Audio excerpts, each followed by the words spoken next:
Hey everyone, welcome to the Horror Show. I'm Cecil Laird. I'm Fuego here. Here to do a review for you guys. We did a trailer reaction for this movie Once Upon a Time, and I have the comic book. I don't have it here to show you because I think I loaned it to someone. You have like all the comic books. I did show it during the trailer reaction, so you guys know I do have it, but this movie, after watching it, ended up not really being horror. No, but it's got some horrific moments of dealing with, I guess, personal trauma without spoiling anything. So the horror of reality, honestly. And it's got monsters. And then monsters, absolutely. There's big monsters. So I mean, we covered Colossal. We covered well, actually, now that I think about it, we did Monster Calls for Infuegotainment back in the day. We did, nonetheless, and this has similar themes to that film. It does, very much so.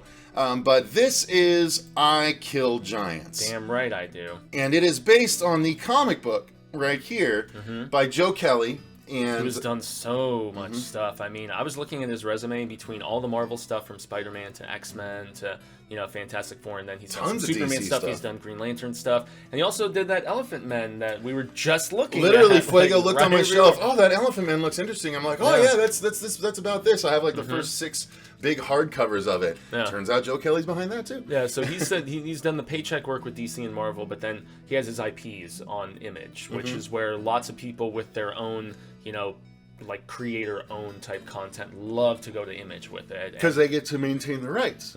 Yep, and that's one thing that, Mr. Walking Dead himself, Robert Kirkman, along with McFarlane, they really stress the hell out of the fact that they try to make a really good environment for creatives to bring their own ideas to the table, which is also cool. the guy behind Savage Dragon is one of them too, Eric Larson. Eric Larson, he's up there as well. Yeah, he's been there since the beginning too, pretty much, and he has quite a streak going with still illustrating and writing and doing Spawn for that run, even if you didn't like it that much. That was a terrible artistic run. Now, isn't Spawn about to be? Is it 200? He's about to hit. No, they're about to hit 300. They're about to hit 3. They're at like 280 something. I'm actually about 8 behind on reading it. I have them all in my box over there. Yeah, but I quit after the first 100 after the death of. Honestly, I need to start doing reviews of them and stuff like that, like catching up on. You should read them, and then we should do reviews together, like Walking Dead, because I own the Spawn first 100.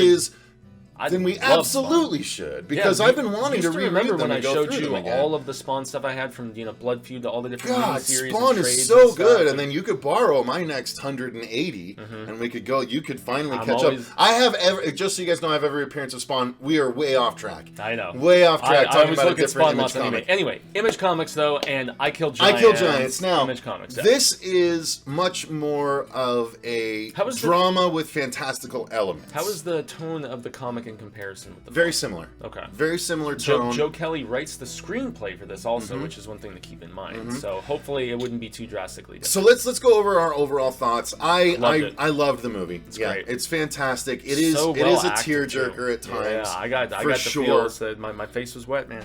But it's just an amazing story. Things represent other things. It's imagination and real life colliding. Yeah, and there's like an aspect of pulling back the curtain to understand. Sorry.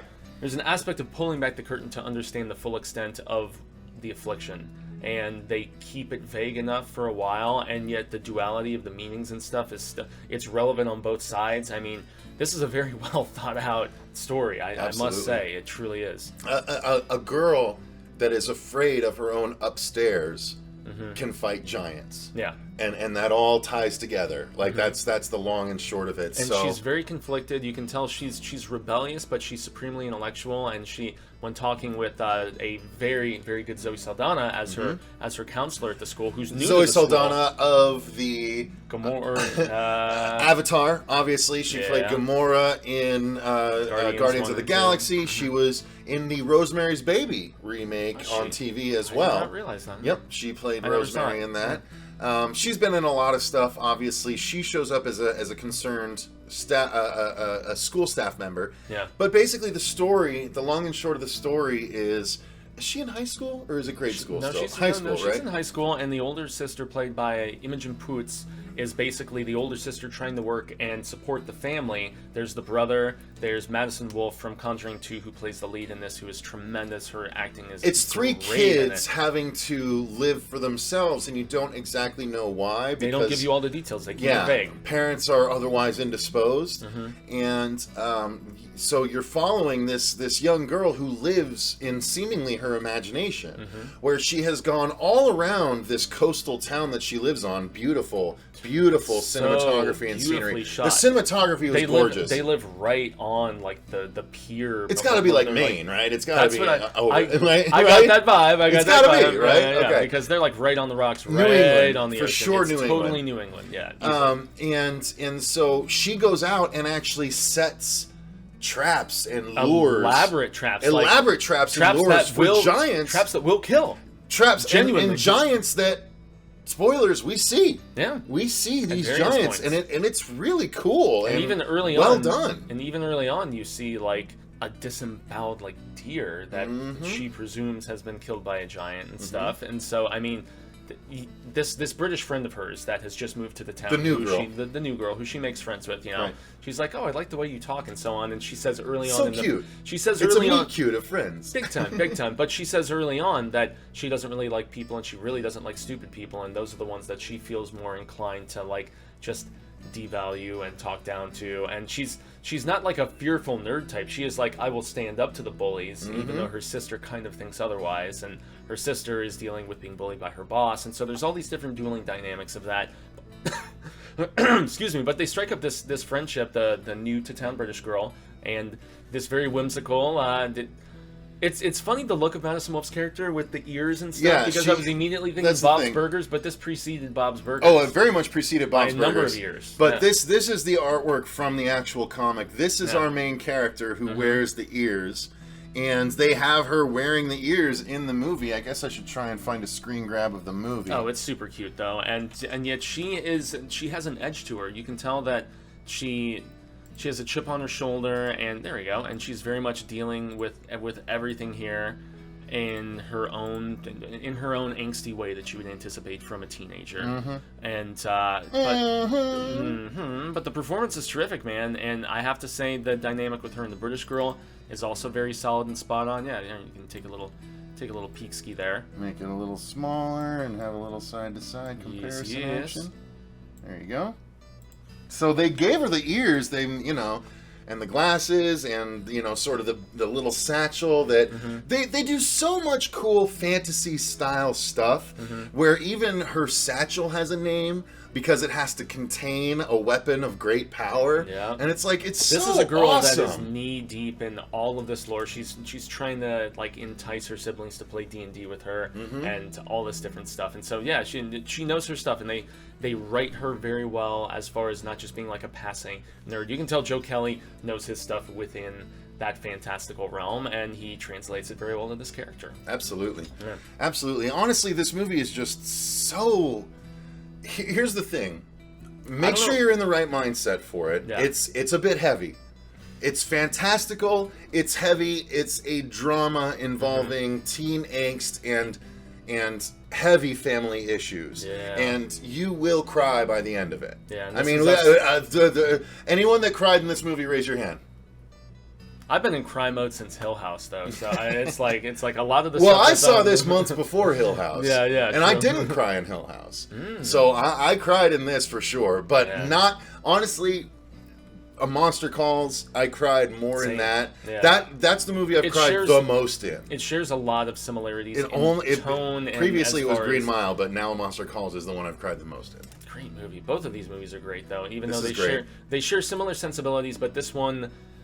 A Monster's Calls felt very British to me. This definitely feels very, very American in a lot of ways. And without really revealing anything, when the curtain is pulled back a little bit in the story and you start to connect the dots, just get slammed in the face with the shovel of reality. That is when it hits you, and that is when like you have the highest likelihood of the tears flowing, especially when you're looking at when they infiltrate her room, when they can't figure out where she is. Where she goes missing, she's not at school, and Zoe Saldana's counselor is wondering where she is, and her British friend is wondering where she is, and even the bullies are wondering where the hell she is as they're like tearing apart her fort and her little spot on the beach. I think I think obviously the most tear-ridden time is the actual conversation. Mm-hmm. Yeah. Like, because we do see monsters. There's a couple different points where, and that's where even segueing there's a fight.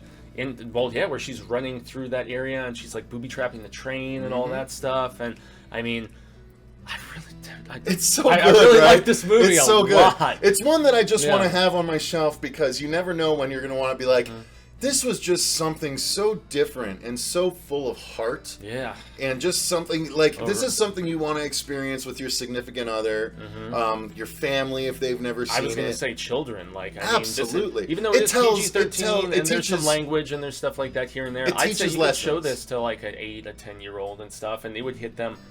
Probably it teaches huge lessons. Heavy, but in a different way that it does to me as an adult, obviously. So honestly, you could probably show it to them at 2 different ages and elicit 2 completely different responses. Different resonance. You could show it to them at 10 and show it to them at 15, and you'd have 2 completely different responses from them. Yeah.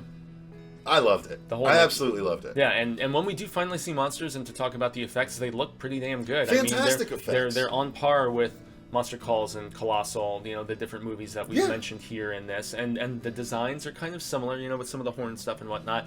I honestly really like the creature that she saw that very first time after seeing the deer, when she's like walking out of the woods, and you see it in the distance, and it's talking to her and almost taunting her. Some reminiscence to that, what was it, the Scandinavian or Netherlands found footage? Yeah. Some similarities to that. I haven't watched Troll Hunter. No. My Netflix cache, whether it's through the mail or streaming, is massive. Why haven't you seen Troll Hunter? I know, and that was when you reviewed like season 1. Yeah, for real. Anyway, guys, go see I Kill Giants. Great acting. My God, this great effects, great acting, great story. Not really fun for the whole family. Just but remember, it's a drama. It's a drama for the whole family. With thrilling / horrific elements here and Absolutely. there. But it is really a rumination on how you deal with aspects of life that are out of your control. Yep. Really. Sorry. Fly. Yeah, this movie's damn good. I really, really enjoyed the hell out of it. Although it's not gonna like lift your spirits or anything. So just keep that in mind. It might, honestly. Maybe to some degree. There is an optimistic. There's an optimistic message in this movie. It's just blanketed in something that's going to make you very, very sad. Yeah, life is a mixed bag, and I mean, we all know this from personal experience. It's not all good, it's not all bad. It is that shade of gray of sorts, and absolutely. So yeah, that's where the nuance in this movie is so just amazingly done. And props to Joe Kelly for putting this both the script and the source material together. Indeed. Yeah. So let us know in the comments down below, you guys. Have you ever watched I Kill Giants? Have you read I Kill Giants? Have you want to kill giants? Heard of I Kill Giants? If not, or if so, let us know in the comments down below. Don't spoil anything for anyone that hasn't seen it yet. It streams on Hulu currently. It was on Hulu? I thought it was Prime when I watched it. No, because maybe it was on Prime, but currently it's on Hulu. That's where I watched it on Prime, but now it's Hulu. So that's the bell. That's going to call the end for us. Click the link in the description box down below if you want to join our Patreon and actually request specific movies, comics, or TV shows to review. Please, Daddy, please. We greatly appreciate you guys if you do. Until next time, I've been Cecil Laird. Gracias, I've been Jaime Fuego. And remember, stay scared! Sucker.